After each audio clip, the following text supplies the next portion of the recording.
மே 20 செவ்வாய்க்கிழமை. விசுவாச ஜெபம்.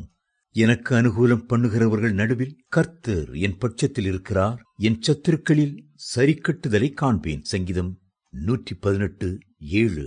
தாவீதின் ஜெபங்களிலெல்லாம் விசுவாசம், உறுதிப்பாடு, நம்பிக்கை ஆகியவை இருக்கிறதை காணலாம். நாம் நம்முடைய விசுவாசத்தை ஜெபத்தில் அறிக்கை செய்யும் போது அந்த விசுவாச அறிக்கையே நமக்கு நம்பிக்கையையும் தைரியத்தையும் கொண்டு வருகிறது.